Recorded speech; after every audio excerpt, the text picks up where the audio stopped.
Good morning students, मैं दीपा रावत आज आपके लिए लेके आई हूँ क्लास 10th की मैथ्स चैप्टर 6 त्रिभुज प्रश्नावली 6.5 क्वेश्चन नंबर 7 हम आज स्टार्ट कर रहे हैं।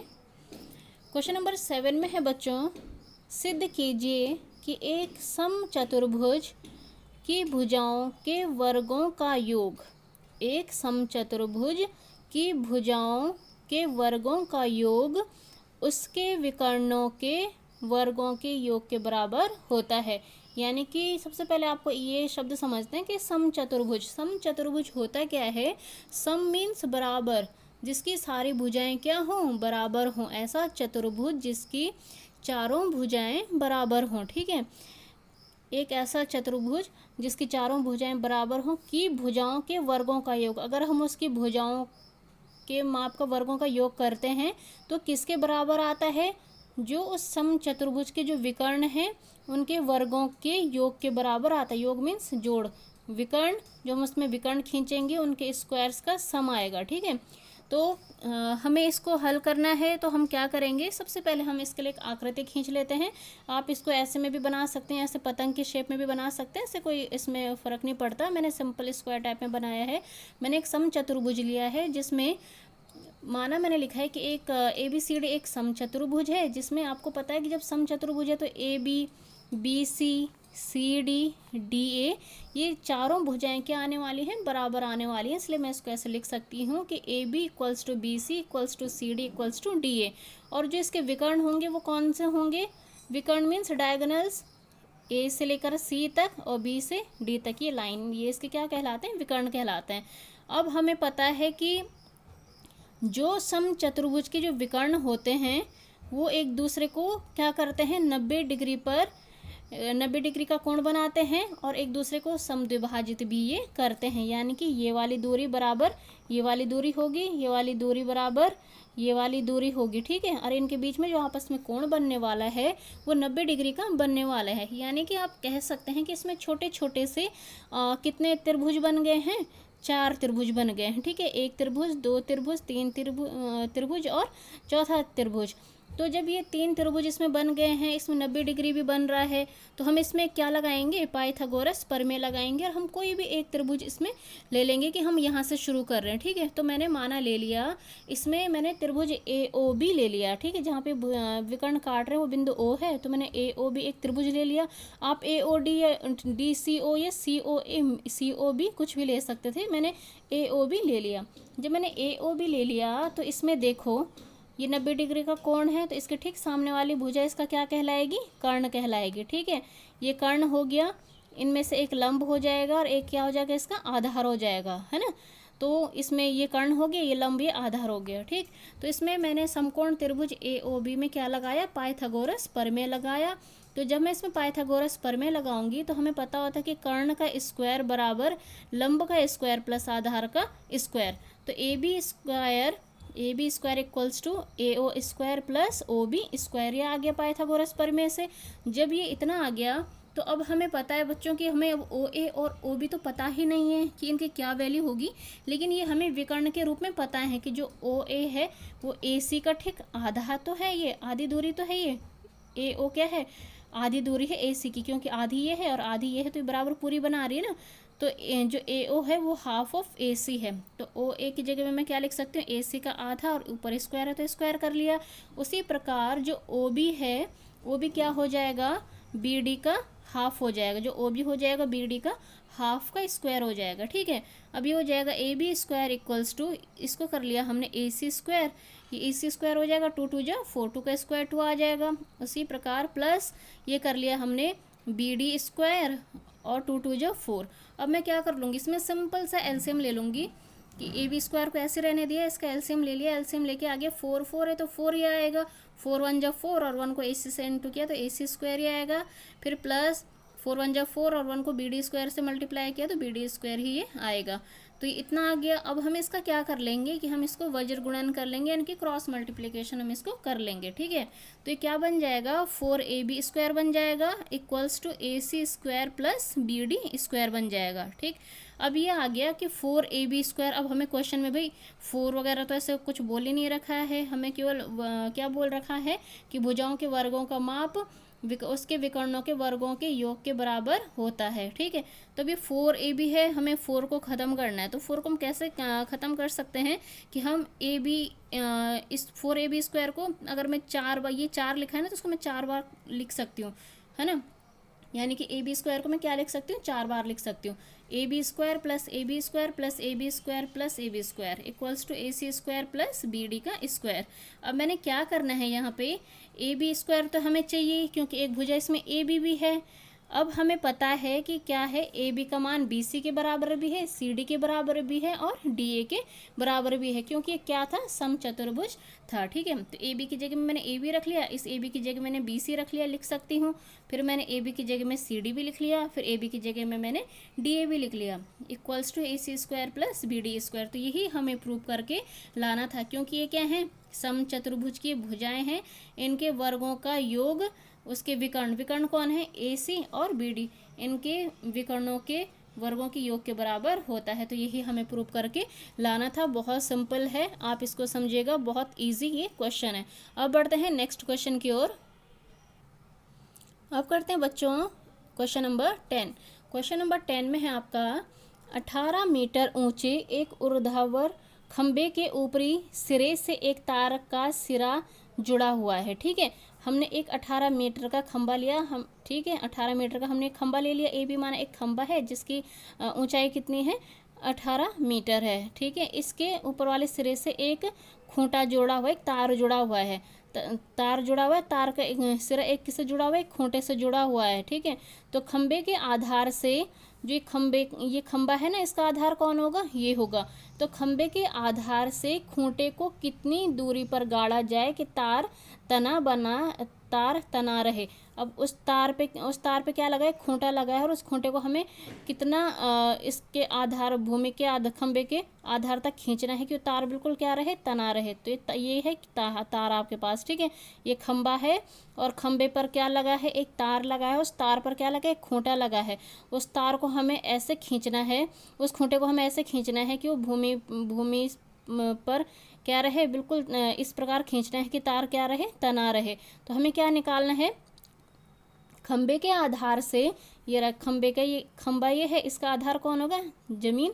खंबे के आधार से खूंटे को कितनी दूरी पर गाड़ा जाए कि तार तना रहे, ठीक है। तो खंबे के आधार पर इसको हम कितनी दूरी पर हम इसको गाड़ेंगे कि ये क्या रहे, तार क्या रहे, तना रहे। खंबे के आधार से इसको हम कितनी दूरी पर गाड़ेंगे, तो खंबे का आधार यानी कि हमें ये वाली डिस्टेंस फाइंड आउट करनी है ना। और तार ये है, तार बिल्कुल तना हुआ होना चाहिए ना। तो तार कितनी दे रखे हमें, 24 मीटर, जबकि तार की ऊंचाई है 24 मीटर। कितनी है चांद तार की लंबाई, 24 मीटर, ठीक है। तो इसको बहुत अच्छा क्वेश्चन है ये, इंटरेस्टिंग क्वेश्चन भी है और अच्छा क्वेश्चन भी है। तो इसके लिए हमने वही किया हल कि माना ए बी क्या है, एक खंबा है जिसकी ऊंचाई क्या है, 18 मीटर है, जबकि ए सी एक तार है जिसकी लंबाई कितनी है, 24 मीटर है। हमें बी सी ज्ञात करना है, ठीक है, हमें बी सी ज्ञात करना है ना। यहाँ से यहाँ तक की दूरी हमें ज्ञात करनी है कि भूमि के आधार से इसको हम कितना खींच के रखें कि 20 मतलब ये तार तना हुआ होना चाहिए। तो देखिए हम इसमें क्या बन रहा है, एक समकोण त्रिभुज बन रहा है ए बी सी। जब समकोण त्रिभुज ए बी सी बन रहा है तो ये क्या हो जाएगा, A C square equals to A B square plus B C square. समकोण त्रिभुज बन गया, इसमें ये क्या हो गया, कर्ण हो गया ना। तो कर्ण का स्क्वायर इक्वल्स टू लंब का स्क्वायर प्लस आधार का स्क्वायर। तो A C square equals to A B का स्क्वायर प्लस बी सी का स्क्वायर। ए सी का मेजरमेंट कितना है, 24 का square equals to A B कितना है, 18 का स्क्वायर प्लस बी सी का स्क्वायर।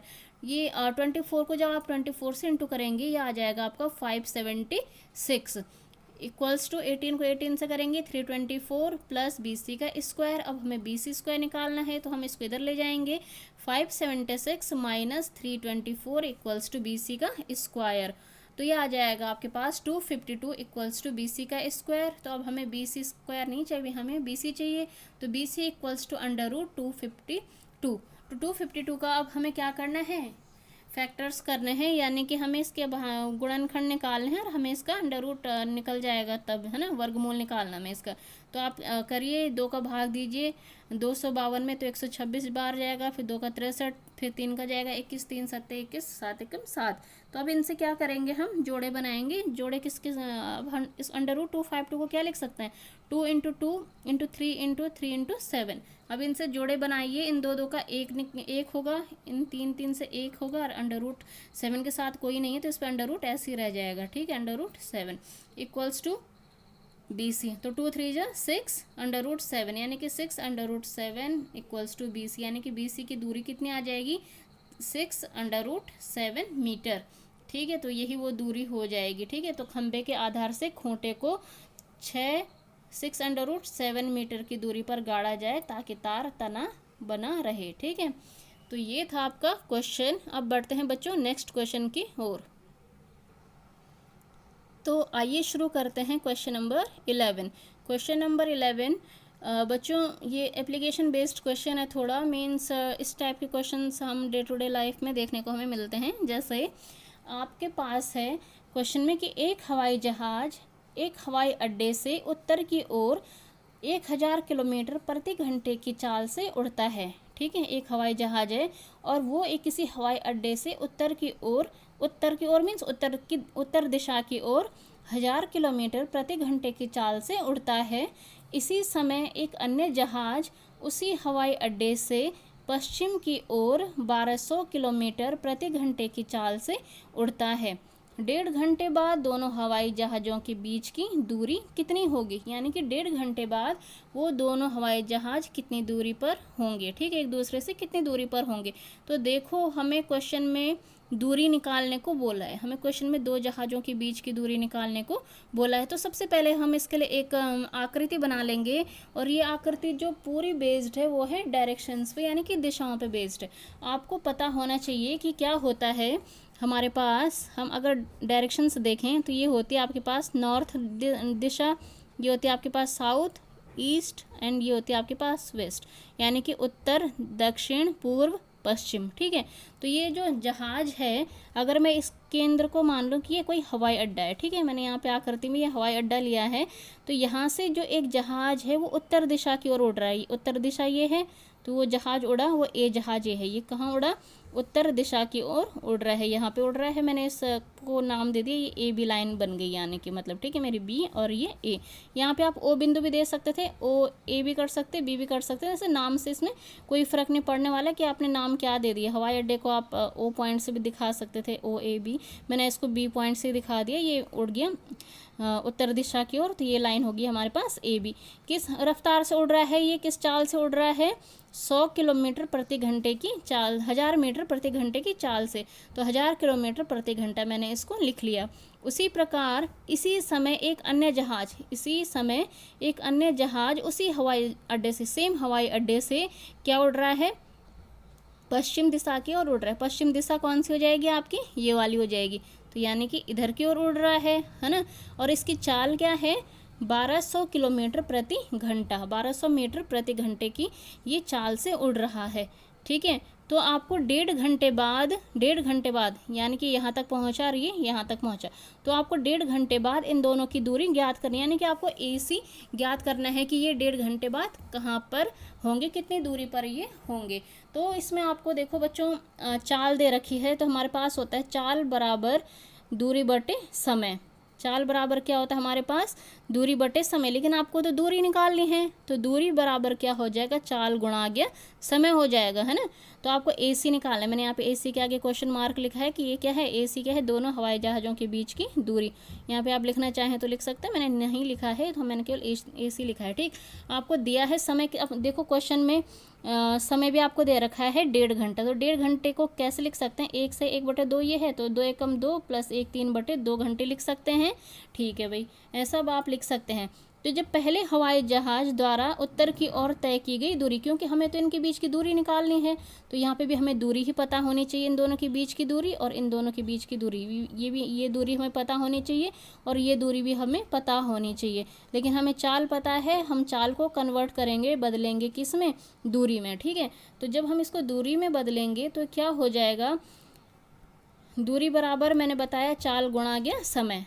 ठीक है, तो पहले हवाई जहाज़ द्वारा उत्तर की ओर तय की गई दूरी जो है वो AB है, तो AB का मान क्या आ जाएगा, चाल गुणा गया समय। तो चाल कितनी थी उसमें 1000 किलोमीटर प्रति घंटा गुणा गया समय कितना ले रहा था 3/2, 3/2। तो इसको काट दिया, 2 को जब 2 का भाग 1000 में दिया तो ये आ गया आपके पास 500, मैंने ये रफ लिखा है। ठीक है, 500, फिर 500 × 3 1500 किलोमीटर ये आ गया।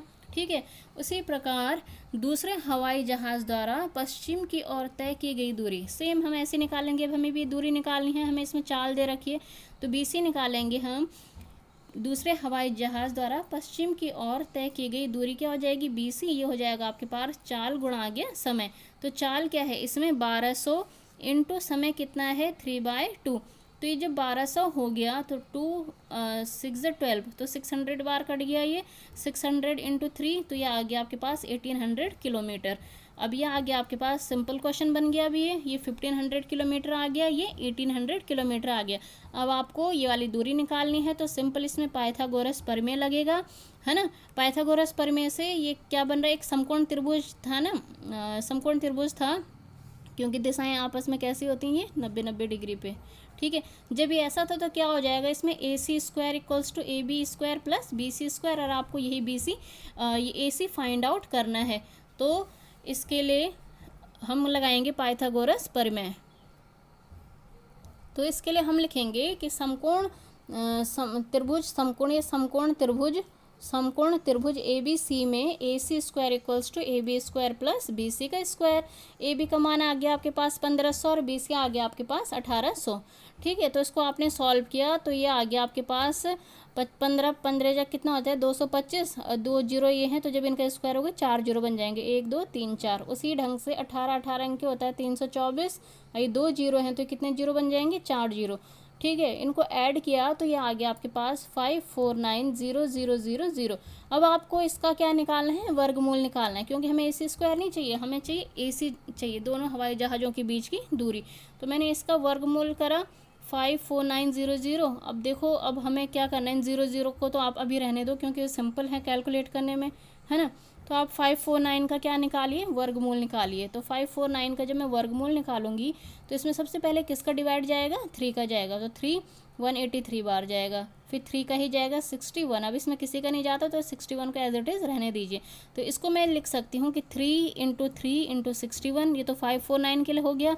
अब ये कितने ज़ीरो हैं, 1 2 3 4, तो इनको मैं किस में तोड़ सकती हूँ, 100 × 100 में तोड़ सकती हूँ, तभी तो हमारे पास 10,000 आया होगा, है ना। इतना बन गया ये। अब इसमें मैं क्या कर रही हूँ, इनके पेयर बाहर करिए एक एक, ये 3 का एक पेयर बाहर आ जाएगा और 100 का एक पेयर बाहर आ जाएगा, 3 × 100, लेकिन इसके साथ कोई पेयर नहीं है तो इसमें क्या रह जाएगा, वर्गमूल ऐसी लगा रह जाएगा। ठीक है, √ का साइन, तो ये क्या हो जाएगा 300 √61 किलोमीटर, यानी कि दोनों हवाई जहाज़ों के बीच की दूरी कितनी हो जाएगी, 300 × 61 किलोमीटर, 300 √61 किलोमीटर, यही दोनों हवाई जहाज़ों के बीच की दूरी है। और यही आपका क्या है, आंसर है। ये बहुत सिंपल एंड इंटरेस्टिंग क्वेश्चन है, आप इनको अपनी कॉपी में नोट कीजिएगा, इंपॉर्टेंट क्वेश्चंस हैं।